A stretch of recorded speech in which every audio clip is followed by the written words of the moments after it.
केला बेचने वाली चुड़ैल।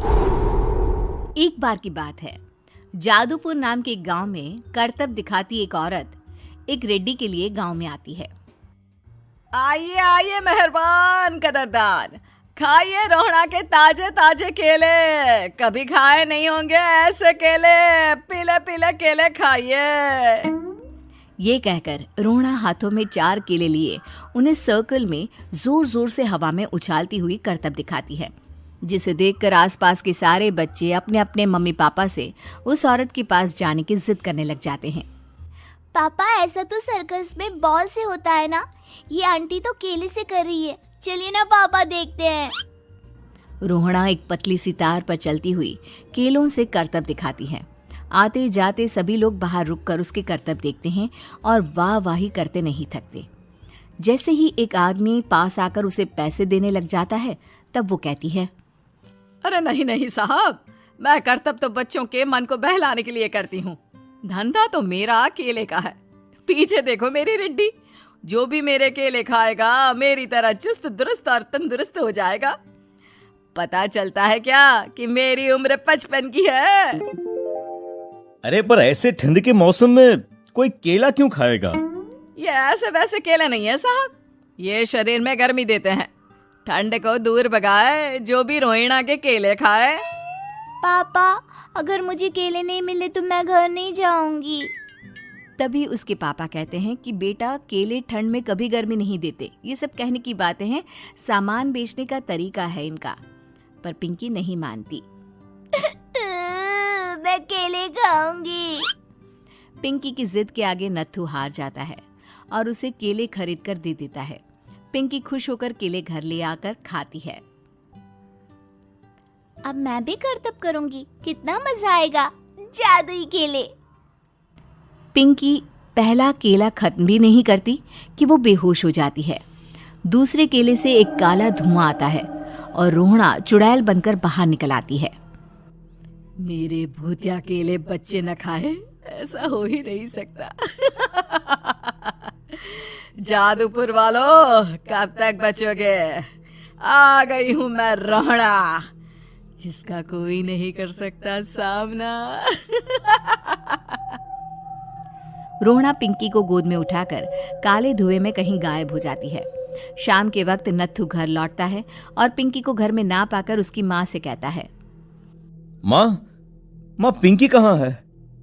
अरे बेटा, उसे तो तू सुबह करतब दिखाने ले गया था ना, फिर कहाँ वापस आए तुम दोनों? मुझे लगा तू उसे अपने साथ मंडी ले गया होगा। हे भगवान, मेरी बच्ची कहाँ गई? मैं उसे घर ही तो छोड़कर गया था माँ। नत्थू गांव के घर कोने में अपनी बेटी को ढूंढता है, पर उसे वो कहीं नहीं मिलती। परेशान होकर आखिर रो रो कर नत्थू हिम्मत हार कर घर लौट आता है। अगली सुबह रोहड़ा फिर से करतब दिखाने आती है और इस बार पिंकी की तरह रोनी केले खरीद लेता है। 50 रुपए दिए थे पापा ने, सारे पैसों की मैंने केले खरीद लिए हैं। अब मैं भी आंटी की तरह ही करतबबाज बन जाऊंगा। यही सोचते हुए रोनी केले खाता है और पहला अकेला केला आधा खत्म भी नहीं करता कि चुड़ैल उसके सामने आ जाती है। मेरे साथ चलने का समय आ गया है रोनी। ये तो बस शुरुआत है। अब इस गांव के सारे बच्चे धीरे धीरे मेरे कब्जे में होंगे, एक बच्चा भी नहीं बचेगा। ये कहकर रोनी को गोद में लेकर काले धुएं में अदृश्य हो जाती है। इसके बाद हर रोज गांव में से कोई ना कोई बच्चा गायब होता, पर ऐसा क्यों हो रहा है किसी को भी समझ में नहीं आ पा रहा था। रोज की तरह अपनी बेटी पिंकी की तलाश में नत्थू गांव के एक तालाब के पास बैठा रो रहा था। कहाँ गई मेरी पिंकी? शकुंतला के जाने के बाद एक वही तो मेरा सहारा थी। अरे उसकी आत्मा कोस रही होगी मुझे कि मैं अपनी बच्ची को संभाल भी नहीं पाया। नत्थू ये कहता हुआ रो ही रहा था कि तभी तालाब में से उसे शकुंतला की आवाज सुनाई देती है। कहाँ थी तुम शकुंतला? हमारी बच्ची और सारे गायब हुए बच्चे रोहड़ा के कब्जे में हैं। वो बच्चों को जो केले देती है उससे बच्चे बेहोश हो जाते हैं और उसके कब्जे में आ जाते हैं और वो उन्हें ले जाकर काली दुनिया में ले जाती है। पर वो ऐसा क्यों कर रही है? ये मैं नहीं जानती, पर उस दुनिया का रास्ता मैं आपको बता सकती हूँ।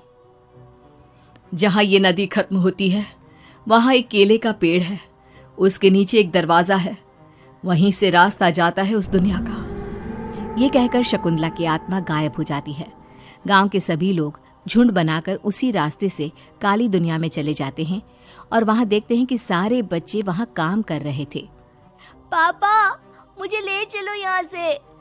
पापा पापा। सभी बच्चे अपने मम्मी पापा से लिपट जाते हैं।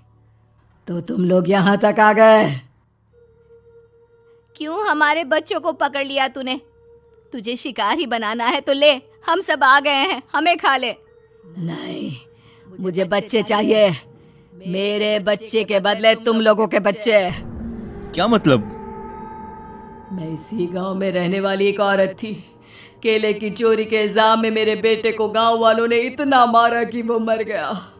उसी दिन मैंने ठान लिया कि गांव वालों का भी वही हाल करूंगी। कुछ दिन बाद बेटे के चले जाने के दुख में मैं भी मर गई और मेरी भटकती आत्मा एक चुड़ैल बन गई। और फिर मैंने बदला लिया तुम सबके बच्चे छीनकर। बर्दाश्त नहीं कर पाए ना? सोचो मुझ पर क्या बीती होगी। हमें माफ कर दो रोना। पता नहीं ये किसकी गलती थी, पर हम सभी माफी मांगते हैं। हमारी खुशियां लौटा दो, तुम भी तो एक माँ हो। गांव वालों की बात सुनकर रोना का मन पिघल जाता है और वो बच्चों को छोड़ देती है। उसके बाद काली दुनिया बच्चों के लिए जादुई दुनिया बन जाती है। अब कोई भी कभी भी वहां आ जा सकता था।